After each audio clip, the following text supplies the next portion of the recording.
अस्सलाम वालेकुम student, welcome to my YouTube channel. तो मैंने आप लोगों को पहले एमसीक्यूज करवा दिए थे कुछ, ठीक है। तो ये 500 की सीरीज़ स्टार्ट की एमसीक्यूज की, तो उनमें पहले एक लेक्चर आ गया था। इस तरह ना ये 30 या 25 एमसीक्यूज की ना एक वीडियो बनाऊंगी, वो तकरीबन 20 वीडियोज़ बनेंगी जिसमें 500 एमसीक्यूज हो जाएंगे, ठीक है। तो ऑर्गेनिक कंपाउंड्स आर मेनली, आमतौर पर जो ऑर्गेनिक कंपाउंड्स हैं वो मिलकर बनते हैं। तो इसका आंसर जो है वो कोवलेंट बॉन्ड से बनते हैं, ठीक है। यानी दो बॉन्ड, मिसाल के तौर पर ये है ना, 2 इलेक्ट्रॉन, ठीक है।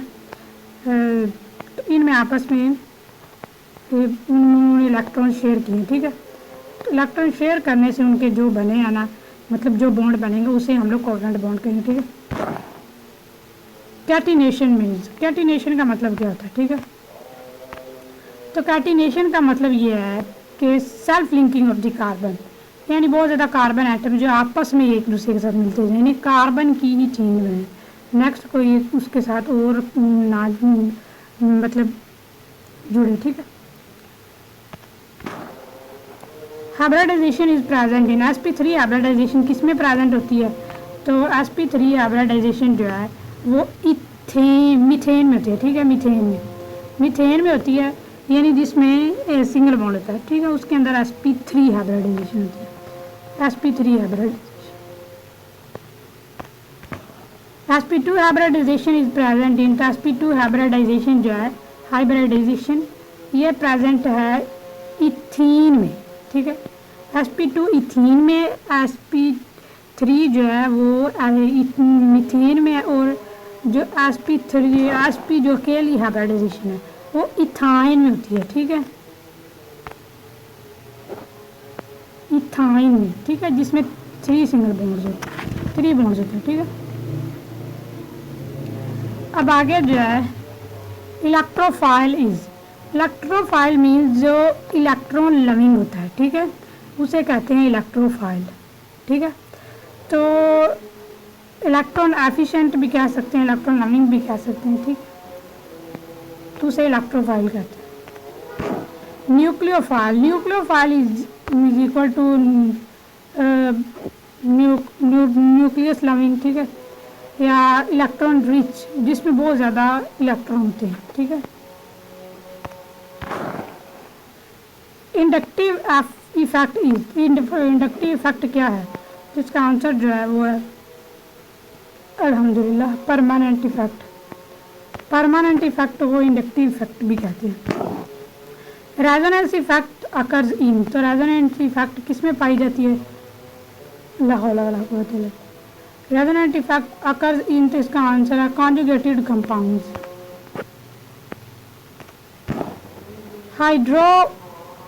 Hyper conjugation, hyper conjugation is also called, hyper conjugation किसे कहते हैं? तो इसका आंसर जो है नो बॉन्ड रेजोनेंस, यानी बॉन्ड्स के दरमियान कोई रेजोनेंस नहीं होती है, ठीक है, उसे कहते हैं hyper conjugation. Alkenes is also called, तो अल्केन्स को हम लोग पैराफिन्स भी कहते हैं, ठीक है। मतलब सैचुरेटेड हाइड्रोकार्बन को पैराफिन्स भी कहते हैं, अल्केन्स भी कहते हैं, ठीक है, और सैचुरेटेड हाइड्रोकार्बन कहते हैं। General formula of the alkene, तो एल्केन का जनरल फार्मूला जो है मैंने पहले भी आप लोगों को बताया था, जिसमें +2 होगा वो ही जनरल फार्मूला होगा, ठीक है। तो वो तकरीबन बनता है CnH2n+2, ठीक है। और अगर ये +2 ना होगा तो वो होगा अल्कीन का, ठीक है। और अगर -2 आ जाए तो वो होगा अल्काइन का, ठीक है। मीथेन इज प्रिपेयर्ड बाय, तो मीथेन को किसके ज़रिए हम लोग तैयार करते हैं? मीथेन को प्रिपेयर किया जाता है carboxylation of the sodium acetate, ठीक है। सोडियम एसीटेट को ऑक्सीलेशन से ये निकलता है, ठीक है। मतलब यह कि CH3COONA, CH3CO,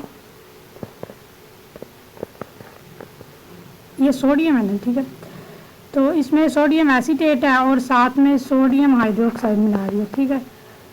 उसके बाद जो हमें मीथेन हासिल होती है, CH4 हासिल होता है। ठीक है,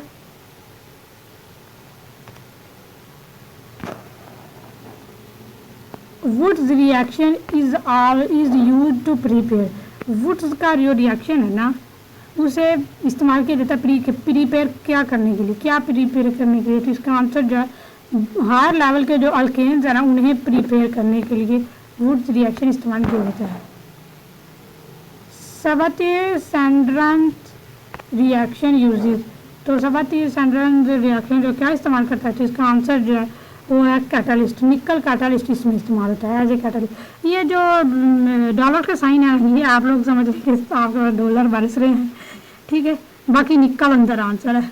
निकल कैटलिस्ट इस्तेमाल होता है सबाथिर-सैंडर्स रिएक्शन में। ठीक है, ये वहाँ पर इस्तेमाल जो कैटलिस्ट है ना, इनके नाम आ जाते होते हैं। ठीक है, अल्केन्स अंडरगो मेनली। तो अल्केन्स कौन से रिएक्शन करता है ज़्यादातर, तो इसका आंसर है सब्सटीट्यूशन रिएक्शन। ठीक है, यानी कोई चीज़ सब्सटीट्यूट के तौर पर रिएक्शन इसमें इस्तेमाल हो जाती है। यहाँ पर उन्होंने कहा कि हैलोजिनेशन में जो हाइड्रोजन है ना, उसे वो रिप्लेस होता है। ठीक है, क्लोरीनेशन ऑफ द मीथेन। तो मीथेन की chlorination in presence of sunlight. अगर मीथेन उसमें से क्लोरीन को निकालते जाएं, ठीक है, तो in presence of sunlight the gives, तो हमें क्या देगी, तो इसका आंसर जो है वो है b. Mixture of the CH3 Cl CH3 Cl2 और CHCl और CCl4। ठीक है, ये 1 2 3 साथ में इंटीजर गिनती हैं। Combustion of the alkane produce. तो अगर हम लोग अल्केन को जलाते हैं तो उससे हमें क्या, मतलब उन्होंने क्या क्या प्रोड्यूस करते हैं, तो इसका आंसर जो है इसमें कार्बन डाइऑक्साइड मिलती है और साथ में हमें वाटर मिलता है। कार्बन डाइऑक्साइड वाटर मिलता है। डॉलर को साइन को छोड़ दें, बाकी सारा वही है। Cracking of the alkane. तो अगर अल्केन की क्रैकिंग की जाए तो उससे हमें क्या हासिल होता है, तो इसका आंसर है lower level of the alkyne और अल्कीन। अल्केन और अल्कीन दोनों मिलते हैं। ठीक है, अगर क्रैकिंग की जाए अल्केन की। Reactivity of the alkane toward the halogenation. Halogenation की तरफ जो रिएक्टिविटी अल्केन की वो कैसी होती है, इसका आंसर है F2Cl2 Br2 I2। ठीक है, ये सारे जो फर्स्ट ऑप्शन वाले हैं ना, ये सब जो है इनमें अल्कोन की हैलोजिनेशन की तरफ एक्टिविटी होती है इनकी। ठीक है, ये MCQ तकरीबन 20 से 22 लग रहे हैं। ठीक है, मिलते हैं नेक्स्ट वीडियो में। Till then take care and अल्लाह हाफिज़।